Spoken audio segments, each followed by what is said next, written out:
गुजरात विधानसभा चुनाव के नतीजे आए तो इतिहास रचते हुए बीजेपी प्रचंड बहुमत के साथ सत्ता में वापस आ गई और 27 साल से चले आ रहे एक छत्र राज को कायम रखा। अब प्रचंड बहुमत मिलने के बाद बीजेपी सरकार गठन की प्रक्रिया में जुट गई है। तमाम नामों पर चर्चा जारी है।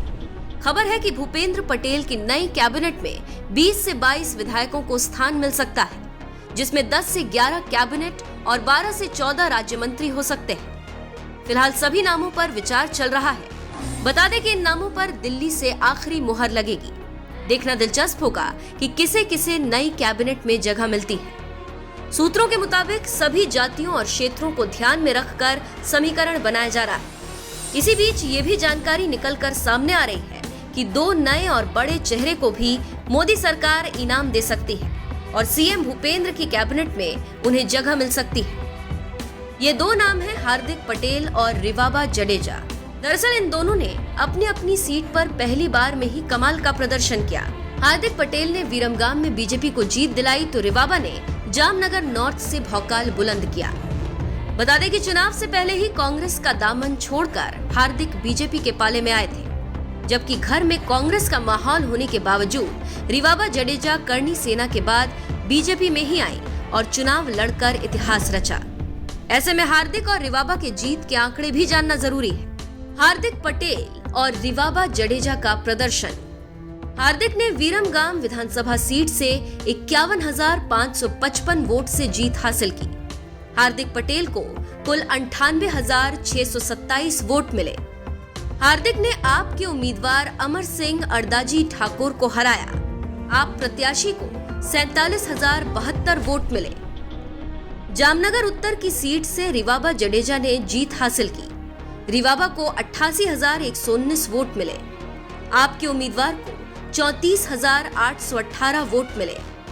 रिवाबा ने 53,301 वोटों के साथ जीत हासिल की। हार्दिक और रिवाबा के जीत के ये आंकड़े उनकी दावेदारी को मजबूत करते हैं, क्योंकि हार्दिक ने कांग्रेस से विरमगाम की सीट जीती, जहां कांग्रेस 10 साल से थी, जबकि रिवाबा ने उम्मीद से कहीं ज्यादा बेहतर प्रदर्शन किया। इसके अलावा दोनों पीएम मोदी के पसंदीदा भी हैं और लगातार पीएम मोदी की तारीफ भी ये दोनों करते रहते हैं। इसीलिए दिल्ली से जब गुजरात कैबिनेट के नामों पर मुहर लगेगी तो उम्मीद यही है कि हार्दिक और रिवाबा मंत्री बन जाएंगे। मैं तहे दिल से धन्यवाद कहना चाहूँगी। हमारा जो केंद्र का नेतृत्व है, हमारे माननीय प्रधानमंत्री नरेंद्र मोदी जी हैं, अमित शाह जी हैं, CR पाटिल जी हैं। ये नतीजा साफ है कि गुजरात की जनता भारतीय जनता पार्टी के साथ थी और आगे भी भारतीय जनता पार्टी के साथ रहेगी। सिर्फ गुजरात ही नहीं, आप विश्व में देखें, जहाँ जहाँ भी गुजराती हैं तो एक मोदी जी की जो एक अमिट छाप है लोगों के दिल में, तो वो कहीं ना कहीं उसकी जो एक इम्पैक्ट है वो होना जाहिर सी बात है। गुजरात में तो स्वाभाविक है कि भारतीय जनता पार्टी की ही लहर है, लेकिन 10 साल से यहाँ कांग्रेस का विधायक था, तो इस बार यहाँ पर भी भारतीय जनता पार्टी की लहर है। लोगों का भरोसा नरेंद्र मोदी जी के साथ और भारतीय जनता पार्टी के साथ बड़ा है, क्योंकि उन्होंने यहाँ लोगों को सुरक्षा देने का काम किया है। फिलहाल अब ये आने वाला वक्त बताएगा कि पीएम मोदी कितना इनाम हार्दिक और रिवाबा को देते हैं, लेकिन जिस तरीके का इन दोनों का प्रदर्शन रहा है उसकी तारीफ बीजेपी आलाकमान जरूर कर रहा होगा। अब 12 दिसंबर को भूपेंद्र भाई पटेल के शपथ ग्रहण के बाद ही आगे की तस्वीर साफ हो पाएगी।